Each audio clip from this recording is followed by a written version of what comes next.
21 जुलाई है आज की तारीख और दिन गुरुवार। ये बीबीसी हिंदी का पॉडकास्ट दिन भर पूरा दिन पूरी खबर है।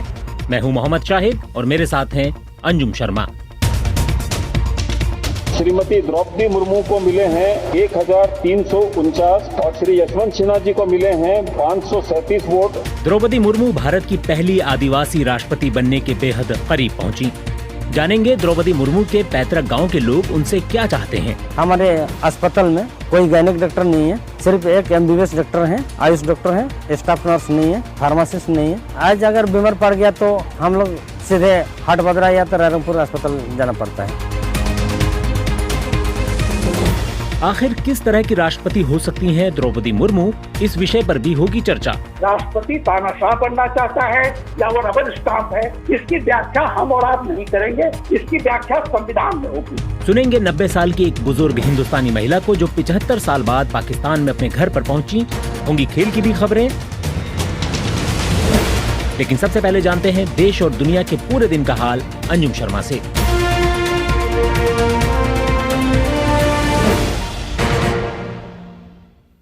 प्रवर्तन निदेशालय ने आज कांग्रेस अध्यक्ष सोनिया गांधी से नेशनल हेराल्ड केस में करीब 2 घंटों तक पूछताछ की। इस मामले में इससे पहले राहुल गांधी से भी पूछताछ हो चुकी है। ईडी की कार्रवाई के विरोध में कांग्रेस नेताओं समेत कार्यकर्ताओं ने भारी विरोध प्रदर्शन किया। इस पूछताछ पर पूर्व केंद्रीय मंत्री M. वीरप्पा मोइली ने कहा, They don't recognize even the constitutional spirit, constitutional wording, constitutional mandate. That is why today they have called Sonia ji. What has she done? There is no money laundering. All courts have closed this case. And the Sonia ji, it's a epitome of sacrifice in the country. ये थे M. Veerappa Moily. वहीं पूछताछ के विरोध में हुए प्रदर्शन पर केंद्रीय मंत्री अनुराग ठाकुर बोले, आखिरकार अगर गांधी परिवार के पास और कांग्रेस पार्टी के पास छिपाने के लिए कुछ ना हो तो हंगामा करने की जरूरत नहीं। तिलमिलाहट क्यों है, घबराहट क्यों है, छटपटाहट क्यों है? ये कहीं ना कहीं दिखाता है कि दाल में कुछ ना कुछ काला है या पूरी दाल ही काली है। ये थे केंद्रीय मंत्री अनुराग ठाकुर। ममता बनर्जी की नेतृत्व वाली तृणमूल कांग्रेस ने उपराष्ट्रपति चुनाव में वोटिंग में हिस्सा नहीं लेने का फैसला किया है। तृणमूल कांग्रेस के सांसद और ममता बनर्जी के भतीजे अभिषेक बनर्जी ने गुरुवार को इसका ऐलान किया। उन्होंने कहा कि टीएमसी एनडीए के उपराष्ट्रपति पद के उम्मीदवार जगदीप धनखड़ का समर्थन नहीं करेगी। बैठक में तय हुआ है कि उनकी पार्टी आने वाले उपराष्ट्रपति चुनाव से अनुपस्थित रहेगी। उपराष्ट्रपति का चुनाव 6 अगस्त को होना है। मौजूदा उपराष्ट्रपति वेंकैया नायडू का कार्यकाल 10 अगस्त को खत्म हो रहा है। सुप्रीम कोर्ट ने ज्ञानवापी मस्जिद के सर्वे और मां श्रृंगार गौरी की पूजा की अनुमति वाली याचिका खारिज करने की मांग वाली मस्जिद कमेटी की एक और याचिका पर आज सुनवाई की। सुप्रीम कोर्ट ने कहा कि यह मामला वाराणसी की जिला अदालत में लंबित है, इसलिए कोर्ट ने अक्टूबर के पहले सप्ताह में सुनवाई करने की बात कही है। ब्रिटेन के अगले प्रधानमंत्री की दौड़ में अंतिम 2 उम्मीदवार ऋषि सुनक और लिज ट्रस के नाम का फैसला हो गया है। बुधवार को कंजर्वेटिव सांसदों के बीच अंतिम दौर के मतदान में यह फैसला हुआ। 5वें दौर के मतदान में ऋषि सुनक को सबसे ज्यादा 137 वोट मिले हैं, जबकि लिज ट्रस को 113 वोट मिले। अब पार्टी के सदस्य पोस्टल बैलेट से मतदान करेंगे। 5 सितंबर को ब्रिटेन के अगले प्रधानमंत्री के नाम का ऐलान होगा। इटली के प्रधानमंत्री मारियो ड्रैगी ने गठबंधन की सरकार गिर जाने के बाद आज अपने पद से इस्तीफा दे दिया। इटली में करीब 1 हफ्ते से राजनीतिक उठापटक चल रही थी। ऐसा माना जा रहा है कि अगले चुनाव सितंबर की शुरुआत में हो सकते हैं और तब तक इटली के राष्ट्रपति ने मारियो ड्रैगी को कार्यवाहक प्रधानमंत्री के रूप में बने रहने की सलाह दी है। प्रधानमंत्री मारियो ड्रैगी पूर्व केंद्रीय बैंकर के रूप में काम कर चुके हैं और उन्हें व्यापक रूप से इटली में आर्थिक स्थिरता लाने का श्रेय दिया जाता है।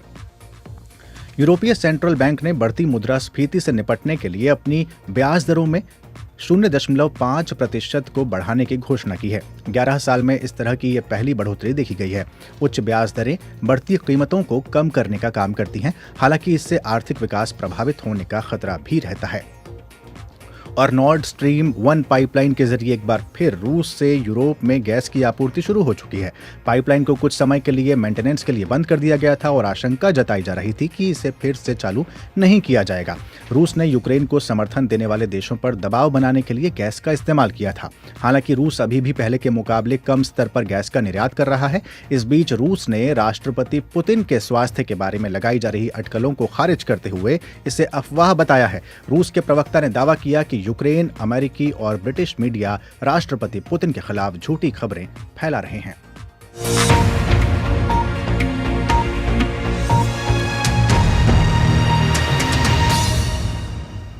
नमस्कार, ये बीबीसी हिंदी का पॉडकास्ट प्रोग्राम दिन भर पूरा दिन पूरी खबर है।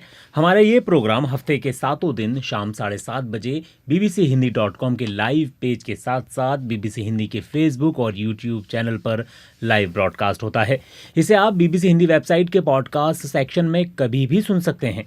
मैं हूं मोहम्मद शाहिद और मेरे साथ है मेरे साथी अंजुम शर्मा। अभी आपने सुना आज पूरे दिन की बड़ी खबरें क्या रही, अब आगे बात एक पूरे मुद्दे की।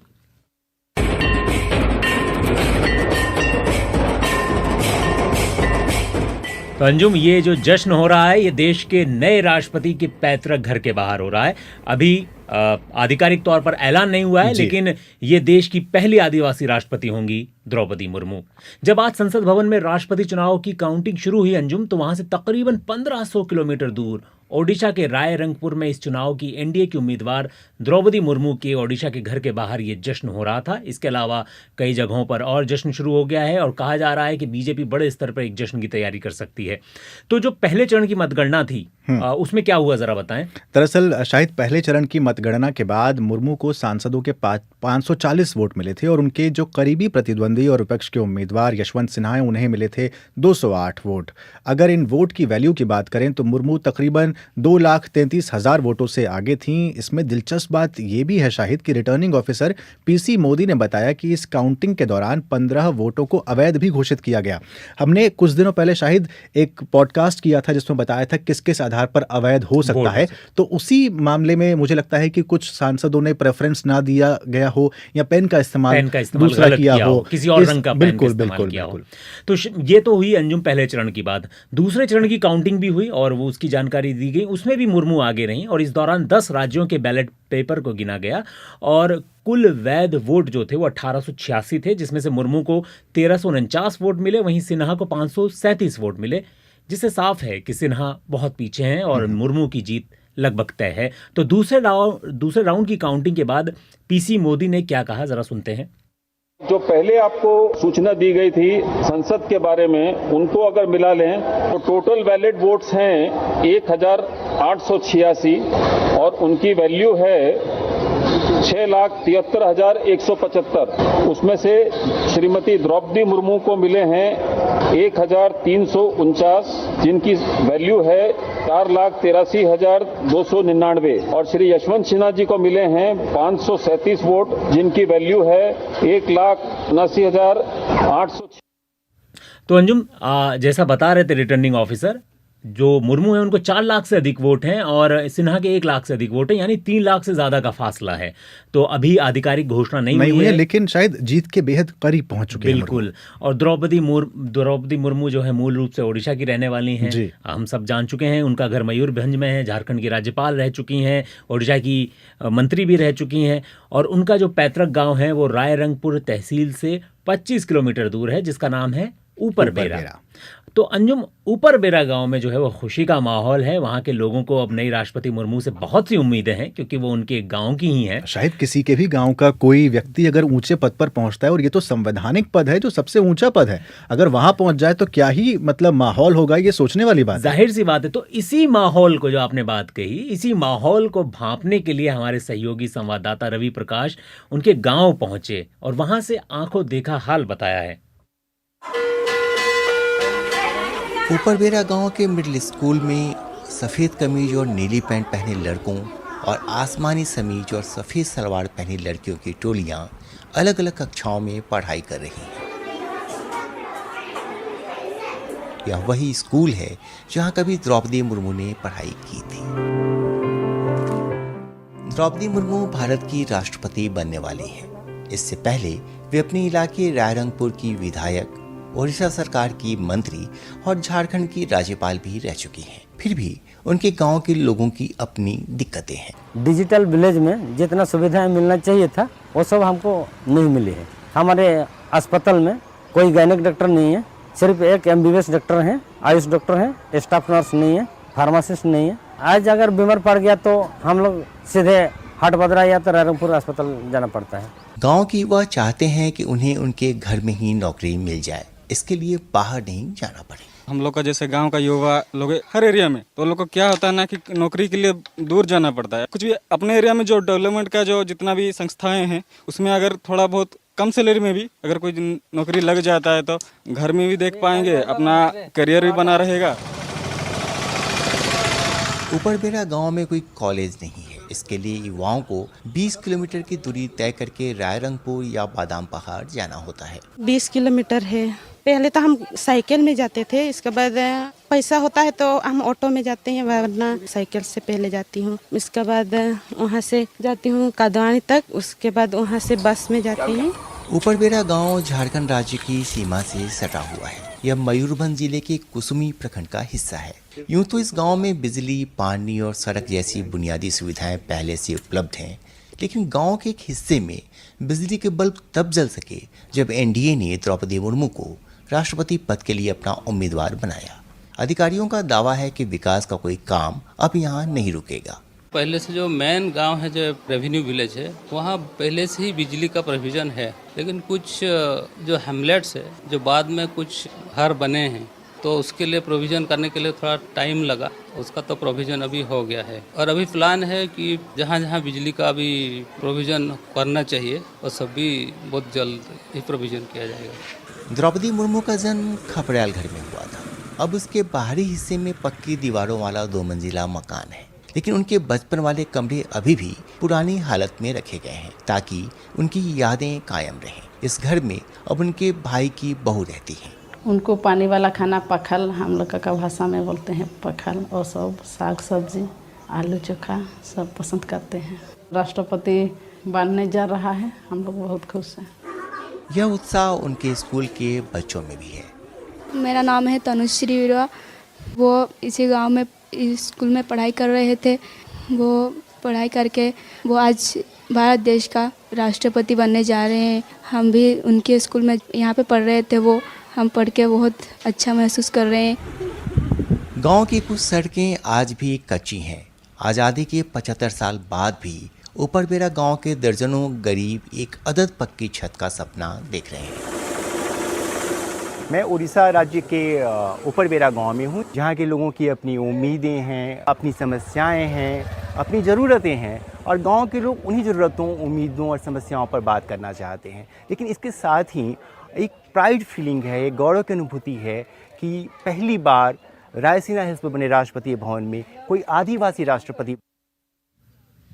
तो ये थे रवि प्रकाश जो द्रौपदी मुर्मू के गांव का आंखों देखा हाल बता रहे थे। अंजुम, शाहिद, एकदम अभी जो खबर आई है मैं अपने सारे लिसनर्स को दे दूं कि तीसरे दौर के नतीजे भी आ चुके हैं, और कमाल की बात है कि तीसरे दौर के नतीजे में शाहिद 104 विधायकों ने क्रॉस वोटिंग की है। ये जानकारी अभी जो रिटर्निंग ऑफिसर नियुक्त हुए थे इस पूरे चुनाव के लिए, पीसी मोदी, उन्होंने बताया। अभी हालांकि जीत का जो ऐलान है वो होना बाकी है, अभी औपचारिक ऐलान नहीं हुआ है। औपचारिक ऐलान अभी नहीं हुआ है, लेकिन तीसरे दौर के नतीजों के बाद भी द्रौपदी मुर्मू जो है वो आगे चल रही हैं।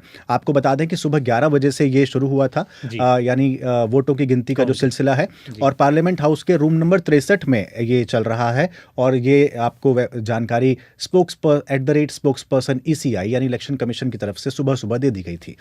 तो अंजुम, ये तो हुआ काउंटिंग का मसला। वापस चलते हैं उड़ीसा की ओर ही। अभी रवि प्रकाश ने गांव का आंखें देखा हाल बताया था। तो जो रायरंगपुर में गांव है द्रौपदी मुर्मू का, उसी घर में उनके साथ उनके भाई रहते हैं, तारिणी सेन टूडू। तो रवि प्रकाश ने मुर्मू के भाई तारिणी सेन से बात की है। उनसे पहला सवाल यही पूछा कि वो अपनी बहन के राष्ट्रपति बनने पर क्या सोचते हैं। नहीं, हमको तो बहुत खुश लग रहा। मतलब जब हमारा बहन ने राष्ट्रपति होने जा रहा, वो भी ट्राइबल एरिया से, उससे और बड़ा खुशी क्या चीज़ है। हम तो खुशी है, मतलब इस एरिया का सब आदमी का खुशी माहौल लगा हुआ है। अभी भी आदमी सब भीड़ भाड़ है। जब से मतलब उसका नाम डिक्लेयर हो गया तभी से इतना आदमी सब खुश है ना, बहुत खुश है, और डेली ऐसे ही भीड़ रहता है। तो दादा, आपकी और उनकी उम्र में 12 साल का फ़र्क है, मतलब वो आपसे 12 साल बड़ी थी। 3 भाई बहनों में वो सबसे बड़ी थी और आप 2 भाई, उनके बाद आप लोगों का जन्म हुआ। कैसी थी द्रौपदी दी बचपन में? आपकी क्या यादें हैं अपने बचपन को लेकर? मैं तो बचपन का तो याद नहीं है, लेकिन हम इतना सुनने को मिला था कि वो बचपन में बहुत तेज़ी था। हर कोई के साथ तो मतलब वो पढ़ाई में भी तेज़ी और मिलना जुलना में भी हर कोई के साथ वो मिलता जुलता था शुरू एकदम बचपन से ही।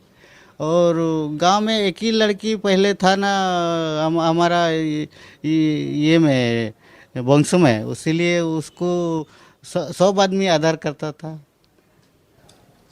और एक जो बात बार बार हो रही है द्रौपदी जी को लेकर, वह यह है कि 75 साल के बाद ये बड़ा गैप है कि कोई देश आज़ाद हो जाए और 75 साल के बाद कोई आदिवासी राष्ट्रपति बने।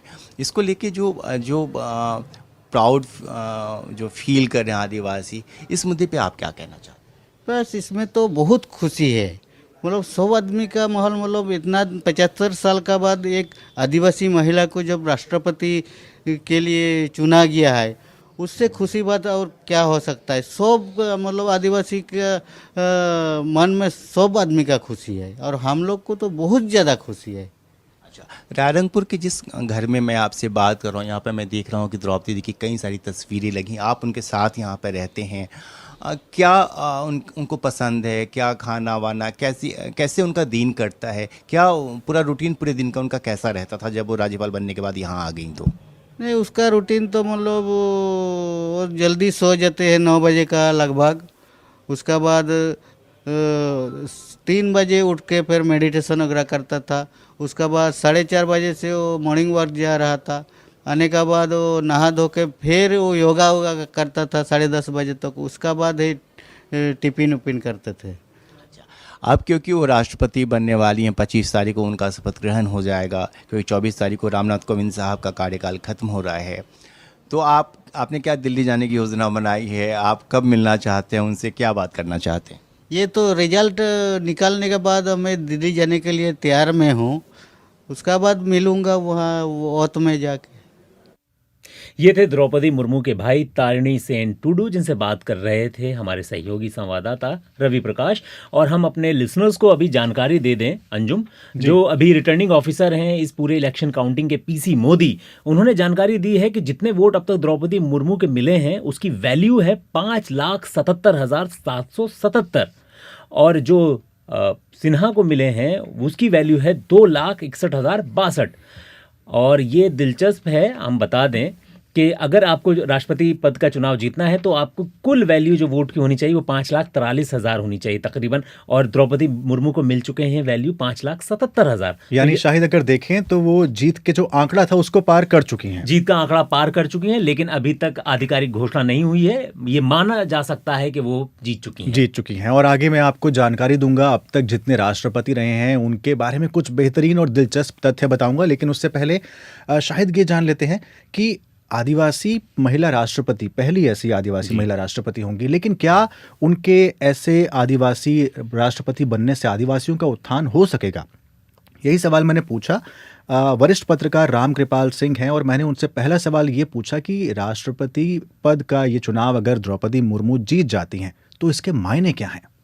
इस मुल्क में 75 साल पहले जो आजादी मिली, उसके बाद जितने भी, चाहे वो महात्मा गांधी हों, अम्बेडकर हों, और उसके बाद के जो भी हों, सबके पॉलिटिकल नैरेटिव में आम आदमी हुआ करता था। गांधी जी कहते थे जो भी आप स्कीम बनाएंगे उसमें उस अंतिम पायदान पर व्यक्ति, यानी हाशिए पर बैठे व्यक्ति के बारे में सोच के बनाएंगे। मैं समझता हूँ कि वो हाशिए का व्यक्ति अब धीरे धीरे चलते हुए केंद्र में आ गया है।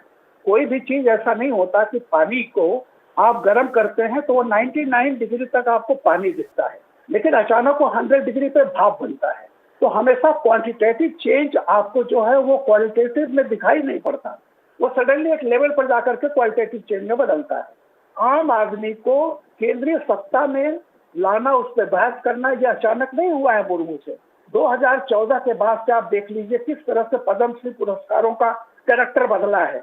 तो इसलिए मैं कहता हूँ कि एम्पावरमेंट जो होता था वो एम्पावरमेंट होता गया। लेकिन राष्ट्रपति पद है जहां पर आप बहुत कुछ कर नहीं पाते हैं, ये तो तय है। कुछ राष्ट्रपतियों को छोड़ दें तो ज्यादातर राष्ट्रपति वही एड एंड एडवाइस पे, जैसा संविधान में लिखा हुआ है, आपको काउंसिल ऑफ मिनिस्टर्स की एड एंड एडवाइस पे काम भी करना होता है। आपको लगता है कि द्रौपदी मुर्मू उस तरह की राष्ट्रपति के तौर पर उभर कर आएंगी जहां पर वो उन कानूनों को और उन बहसों के बीच में पड़ते हुए उनको रोकने का काम करेंगी जो कि उन्हें लगता है वो सही नहीं है? देखिए, एक बात मेरा मानना है कि लोकतंत्र में असली सत्ता जो होती है वो लोग की होती है, जनता की होती है। जो जनता से चुने गए सीधे प्रतिनिधि आते हैं, असली सत्ता उनके हाथ में होनी चाहिए। और कोई भी व्यक्ति जो किसी तरीके से दूसरी तरफ से डायरेक्ट इलेक्टेड न होकर के आता है। इसलिए हमारे संविधान में बहुत साफ लिखा गया है, ये व्यवस्था है कि काउंसिल ऑफ मिनिस्टर्स का जो कलेक्टिव डिसीजन होता है उसको मानने के लिए राष्ट्रपति बाध्य है। अब आप देखिए, द्रौपदी जी पर यह आरोप लगाया जाता रहा कि वो हाँ में हाँ मिलाने वाली महिला साबित होगी। उपराष्ट्रपति पद के लिए जो बंगाल के गवर्नर को चुना गया, उन पर यह आरोप है कि वो कन्फ्रंटेशनिस्ट हैं, यानी वो हाँ में हाँ नहीं मिलाते। तो आप एक ही बात कर लीजिए ना, अगर धनखड़ जी का जो काम करना था कि वो हमेशा मुख्यमंत्री के हाँ में हाँ नहीं मिलाते, अगर वो आदर्श है या ये आदर्श है कि सेंटर में एक संघीय व्यवस्था जहां पर क्वासी फेडरल स्ट्रक्चर है, वहां पे क्या आप ये कहना चाहते हैं कि ऐसा प्रेसिडेंट हो जो एक स्थिरता पैदा करे? मैं समझता हूं कि ये संविधान की व्याख्या करने वालों पर छोड़ देना चाहिए कि राष्ट्रपति जो कर रहे हैं, इवन राष्ट्रपति का अगर कोई डिसीजन है, कोई चीज है, वो भी चैलेंज हो सकती है अदालत में। अदालत सर्वोपरि है। राष्ट्रपति तानाशाह बनना चाहता है या वो रबर स्टाम्प है, इसकी व्याख्या हम और आप नहीं करेंगे, इसकी व्याख्या संविधान में होगी। आप लोकतंत्र की बात कर रहे हैं, मेरा अंतिम सवाल है कि क्या राष्ट्रपति पद के लिए रामकृपाल जी क्यों ये ज़रूरी है कि हम ये तय करें कि वो दलित होंगे, आदिवासी होंगे, मुस्लिम चेहरा होगा? पहचान की राजनीति राष्ट्रपति पद के लिए क्यों? नहीं, मेरा कहना यह है कि ये बहस चलाता कौन है। जैसे ही मुर्मू जी का नाम आया, वैसे ही ममता बनर्जी ने क्या कहा, अपोजिशन की बात देखिए कि अगर मुझे पता होता कि आदिवासी महिला को बना रहे हैं तो हम यशवंत सिन्हा को नहीं खड़ा करते। अब आप ये बताइए कि ये बहस कौन शुरू कर रहा है? और मैं फिर ये बात कह रहा हूँ, ये बात आज की नहीं है। देखिए, समाज में सच्चाई है, अगड़े हैं, पिछड़े हैं, तो सवाल इस बात का है कि अगर किसी ऐसे तबके को, जो कि मयूरभंजन का आज आप दृश्य देख रहे होंगे, लाया जाता है तो किस किस तरह की टिप्पणियां आती है अपोजिशन से। जरा आप ये सोचिए कि अगर वो गरीब है तो वो रबर स्टाम्प होगी, ये क्या मतलब है इसका कहने का? मूर्ति है क्या? क्या नहीं कहा गया? सोचिए आप इस बात। और मयूरभंज में इस समय जश्न का माहौल है। हम बात कर रहे थे वरिष्ठ पत्रकार रामकृपाल सिंह से। आगे प्रोग्राम में सुनवाएंगे ये बीबीसी हिंदी का पॉडकास्ट प्रोग्राम दिन भर पूरा दिन पूरी खबर है। इस पॉडकास्ट प्रोग्राम में आगे आपको सुनवाएंगे 90 साल की रीना वर्मा, जो 75 साल बाद पाकिस्तान में अपने घर पहुंची हैं। इसके अलावा खेल की भी खबरें होंगी और इस लाइव पॉडकास्ट को आप हमारे बीबीसी हिंदी के लाइव पेज के साथ साथ फेसबुक और यूट्यूब के सोशल मीडिया पेज पर भी सुन सकते हैं। हमारे सारे प्रोग्राम bbchindi.com के पॉडकास्ट सेक्शन पर भी मौजूद हैं। अंजुम, आगे बढ़े उससे पहले सोशल मीडिया पे अपने लिसनर्स क्या कह रहे हैं जरा सुन लेते हैं। जी, तो वीरेंद्र कुमार शर्मा कहते हैं कि यशवंत सिन्हा जी राजनीति की दौड़ में पीछे रह गए। रामजी प्रसाद कह रहे हैं कि यह हमारे लिए बहुत ही सौभाग्य की बात है कि अब ऐसी राष्ट्रपति आ रही हैं जो कहीं के भी हों, लेकिन हिंदी पर उनकी पकड़ मजबूत है, यानी हिंदी पट्टी के राष्ट्रपति बन रही हैं। हीरालाल रॉय हमारी तारीफ कर रहे हैं। राष्ट्रपति चुनाव परिणाम लाइव जैसे बताने के लिए बहुत बहुत धन्यवाद। राकेश दुबे कहते हैं भारत के लोकतंत्र ने साबित कर दिया है कि समाज के सबसे निचले स्तर पर कोई भी व्यक्ति उच्च पद पर आसीन हो सकता है। बाबा साहेब का सपना साकार हुआ। सत्यनारायण गुप्ता ने भी कहा कि एक आदिवासी महिला का राष्ट्रपति बनना एक बड़ी बात है। वहीं सनुल कुमार कह रहे हैं कि के.आर. नारायणन जैसा राष्ट्रपति भारत को चाहिए। अंजुम, ये जो इन्होंने पिछले राष्ट्रपतियों की बात कह दी, तुलना कर दी, इस पे थोड़ा कुछ कहेंगे आप? जी, शाहिद, जिन के.आर. नारायण की बात कर रहे हैं उससे पहले मैं कुछ तथ्य बता देता हूँ बहुत जल्दी। राजेंद्र प्रसाद जो पहले राष्ट्रपति थे भारत के, वो एकमात्र ऐसे राष्ट्रपति हैं जो 2 बार अपना टर्म जिन्होंने पूरा किया है, यानी जो 2 बार अपने टर्म पे आए हैं, 2 बार राष्ट्रपति बने हैं। राधाकृष्णन पहले उपराष्ट्रपति थे जो बाद में दूसरे राष्ट्रपति बने और उनके दिन को, यानी उनके जन्मदिन को हम टीचर्स डे के तौर पर मनाते हैं, आप जानते हैं। जाकिर हुसैन जो रहे हैं राष्ट्रपति, वो पहले मुस्लिम राष्ट्रपति थे और पहले राष्ट्रपति ऐसे थे जिनकी मृत्यु अपने ऑफिस में हुई थी। और शॉर्टेस्ट सर्विंग यानी सबसे कम दिनों का कार्यकाल रहा वी.वी. गिरी, पहले वाइस प्रेसिडेंट जो कि एक्टिंग प्रेसिडेंट बने, यानी कार्यवाहक राष्ट्रपति बने। और हमारे देश में 3 अंतरिम राष्ट्रपति बन चुके हैं, वी.वी. गिरी हैं, हिदायतुल्लाह हैं और बी.डी. जट्टी हैं। इसी तरीके से नीलम संजीवा रेड्डी के बारे में आप जानते हैं, 64 साल की उम्र में उस समय सबसे कम उम्र के तौर पर वो बने थे और वो एक ऐसे राष्ट्रपति थे जिन्होंने 70% सैलरी में कट किया था कि ताकि देश की जो आर्थिक हालत है वो बेहतर हो सके। के.आर. नारायण पहले दलित राष्ट्रपति थे। अब्दुल कलाम जिन्हें पीपल्स प्रेसिडेंट कहते थे और प्रतिभा पाटिल पहली महिला राष्ट्रपति थी। इसके अलावा अब हम अंजुम जानना चाहेंगे, हमारा एक पॉडकास्ट प्रोग्राम आ रहा है और बीबीसी हिंदी का ये खास पॉडकास्ट प्रोग्राम है जो हर शुक्रवार को हमारे बीबीसी हिंदी के पेज के अलावा हमारे विभिन्न सोशल मीडिया प्लेटफॉर्म्स पर होता है। उसे आप ज़रूर सुने और हर सोमवार को आप हमारे दिन भर पूरा दिन पूरी खबर में भी उसे सुन सकते हैं, बात सरहद पार।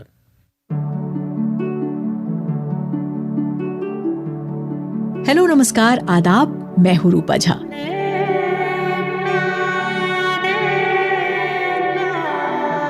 भारत और पाकिस्तान की आज़ादी और बंटवारे के 75 साल पूरे होने जा रहे हैं और इस मौके पर बीबीसी हिंदी और उर्दू लाए हैं पॉडकास्ट सीरीज की एक साझा पेशकश, बात सरहद पार।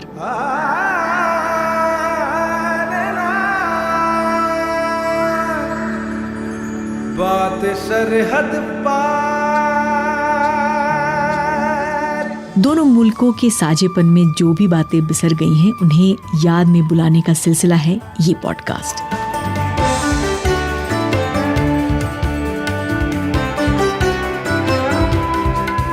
इस सीरीज में शामिल होंगे सीमा के दोनों पार से कल्चर, सिनेमा, लिटरेचर, म्यूजिक से जुड़ी जानी मानी हस्तियां और आप और हम जैसे आम लोग भी।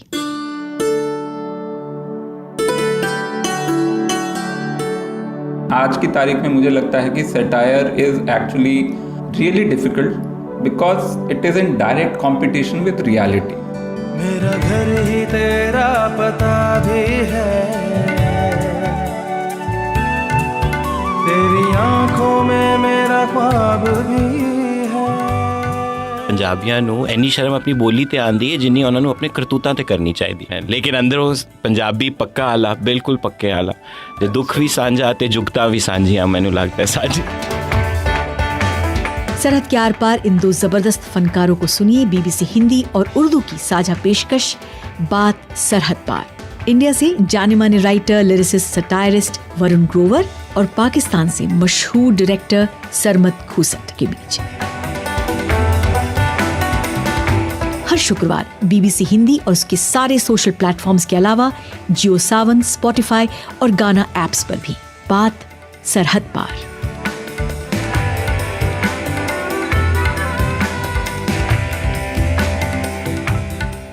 बात सरहद पार पाकिस्तान और भारत दोनों की आज़ादी के 75 और बंटवारे के 75 साल हो रहे हैं। उसी पर बीबीसी हिंदी और उर्दू की ये खास पॉडकास्ट सीरीज़ है, सुनना मत भूलिएगा।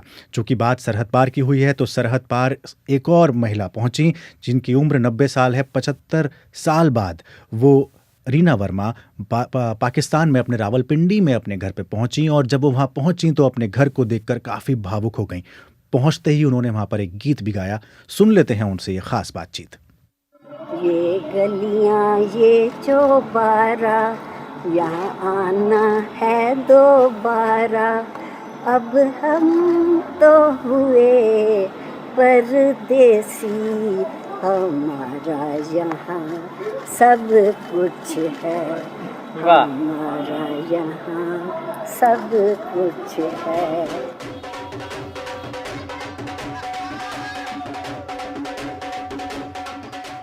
यहाँ इतनी मुद्दत के बाद अपने घर आके बहुत ही अच्छा लग रहा है। मेरा बहुत पुराना जो ख्वाब था वो यहाँ आके हकीकत में बदल गया है और इस सब ने मेरा बहुत, सब लोगों ने साथ दिया। Specially India Pakistan heritage club ने बहुत हेल्प की मुझे और मुझे मिक्स्ड फीलिंग्स थी जब आई हूँ, मिक्स और अभी भी हैं, मिक्स्ड फीलिंग्स भी हैं क्योंकि मैं अपनी सारी फैमिली को बहुत ही ज़्यादा मिस कर रही हूँ। हम लोग 8 लोग थे, मेरे पेरेंट्स और 6 बहन भाई, उन सब में से मैं सिर्फ एक अकेली रह गई हूँ, तो इसलिए मैंने अपनी फैमिली को बहुत मिस किया। मेरे फादर जो हैं उन्होंने इतनी मेहनत से ये घर बनाया था, पर मेरे को साथ ही खुशी भी बहुत है कि और कोई नहीं आ सका तो एटलीस्ट मैं तो आ गई। और यहाँ भी होंगे सब बहन भाई और मेरे माँ बाप, उन सबको बहुत खुशी ही होगी। और मेरे को इस बात की भी खुशी है कि घर तकरीबन वैसे ही है जैसे पहले था, थोड़ा बहुत चेंज हुआ है। 90 साल की भारतीय महिला रीना वर्मा जो पहुंची पाकिस्तान अपना घर देखने। और अब बात करते हैं खेल की। शाहिद, खेलों की दुनिया से क्या है आज? अंजुम, खेल की बात करें तो वर्ल्ड एथलेटिक्स चैंपियनशिप में आज सबकी नजरें नीरज चोपड़ा पर टिकी हुई हैं, क्योंकि आज से उनका क्वालिफाइंग राउंड शुरू होने वाला है और उन्होंने कहा है कि वो अपना सर्वश्रेष्ठ प्रदर्शन करने पर फोकस करेंगे। और डायमंड लीग में उन्होंने 90 मीटर के मार्क से सिर्फ 6 सेंटीमीटर दूर भाला फेंका था। दूसरी खुशखबरी यह है कि भाला फेंक में यानी जेवलिन थ्रो में जो महिला खिलाड़ी अनु रानी, उन्होंने वर्ल्ड एथलेटिक चैंपियनशिप के फाइनल के लिए क्वालिफाई किया है और उन्होंने 59.60 मीटर का जेवलिन फेंका था। बात क्रिकेट की करें तो कल से भारत और वेस्टइंडीज के बीच जो T20 और वनडे सीरीज है वो शुरू होने वाली है। पहला वनडे मुकाबला कल पोर्ट ऑफ स्पेन में शाम 7 बजे से क्वींस पार्क ओवल में खेला जाएगा। भारत वेस्टइंडीज के साथ 3 वनडे और 5 T20 मैच खेलेगा। तो पूरा दिन पूरी खबर में आज इतना ही। इस कार्यक्रम के एडिटर थे रेहान फजल और स्टूडियो का तकनीकी मामला था रविशंकर कुमार के हाथों में। मुझे यानी मोहम्मद शाहिद और अंजुम शर्मा को दे इजाजत। नमस्कार।